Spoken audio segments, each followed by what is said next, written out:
I've got two watches here in my hand, one on the wrist, one in the hand.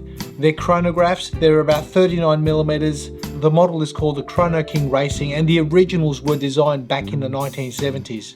And what I think they've done here, they've encaptured some beautiful colors from the 70s, great little design, interchangeable bezel system, which I think is absolutely fantastic because it gives you an option of getting different looks on different watches.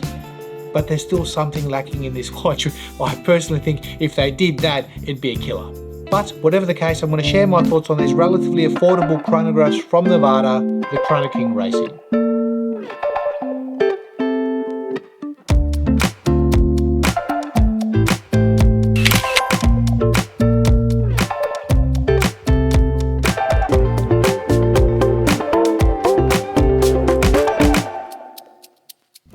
Now, for those who've been following this channel for any decent amount of time, you probably already know that I'm not a big fan of quartz watches. I don't hate them, but I don't usually review them on the channel because they're not my cup of tea, and that's me personally, but I've got two quartz watches here on the channel.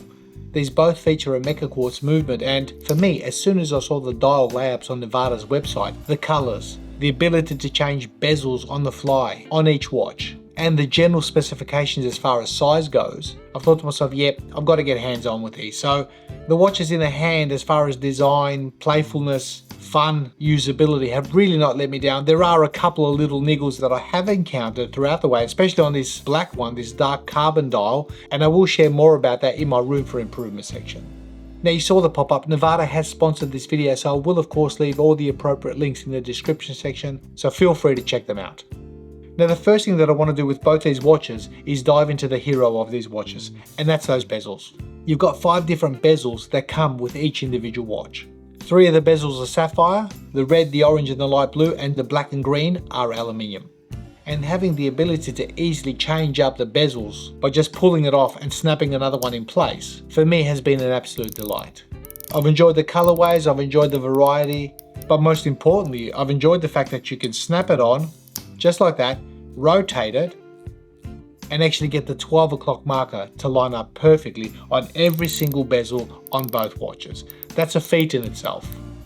Now, out of those bezels, different colors will resonate with different people, and for me, that anodized green aluminium is absolutely drop dead gorgeous, in my eyes and on my wrist. So I've played around with it and actually worn it on different straps, but also that light blue sapphire has been an eye turner, especially with that light dial. And I've been wearing that, and you've noticed I've been wearing it on an actual bracelet. Now, the watches don't come on a bracelet, they actually come on a leather strap, and the leather strap is a racing style strap. It's beautiful, it's comfortable. I think the hardware on that leather strap is very nice. I've got no complaints in that department.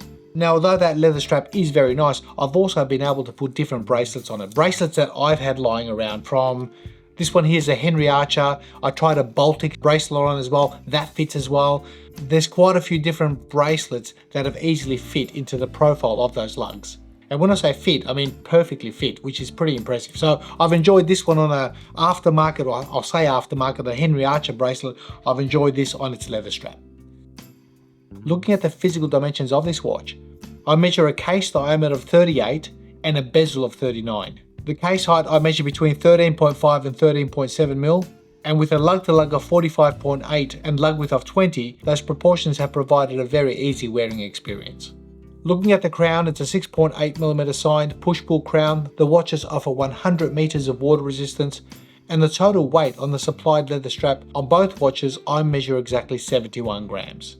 And again, the wearability on the watch on that leather strap has been superb. It's been extremely comfortable from the get-go, there's no break-in period. It's a rally style strap. The case height at 13.5 to the top of that double dome sapphire has been an easy wear, and overall the watch's physical dimensions have presented no issues throughout the week. Now, turning the watches over, you'll notice there's a solid case back, and hiding behind the case back is Seiko's caliber VK63 Mecha Quartz. It's basically a tri-compacts layout. The battery on these movements are rated to offer about 3 years of life. However, that's running the chronograph at 1 hour per day, and I don't think many of us do, so you can expect to see at least 4 to 5 years of battery life out of a watch like this. Now, one thing that really caught me by surprise on both these watches is the lume, because as soon as I turned the lights off, the dial came alive. The detail in that lume, from the logo to the subdials to the bezel, it's just a delight to look at. It features C3 Superluminova. It is lovely to look at. It's beautiful on initial inspection. However, the lume itself does not last very long. It seems to fade pretty quickly, and that's a bit of a bummer. Now, in saying all that and spending the time on the wrist with these watches, they have been great. I've really enjoyed that on the wrist. It's been great. Legibility has been fantastic. Ease of use has been fantastic, but I do have some room for improvement on these watches, or gripes or what have you. First and foremost, legibility. And not legibility on all the watches. You'll notice on their website there's different types of dials, and for me, this dark dial offered some legibility problems for me. I was looking at it and there seems to be a lot going on. Just looking at that dial, the handset seems to get lost with that very bold, pronounced central chronograph hand. In my eyes, it seemed to be quite busy, so I had to do a double take on getting a gauge on time on this dark carbon version. I love the look, I love the colors, I love the playfulness, but legibility is not its key feature. So just putting it out there. Whereas this particular one, the white dial, has been an easy read. Not perfect, because even the central chronograph hand in bold blue has also been a bit of a distraction in getting an easy gauge on the read of time.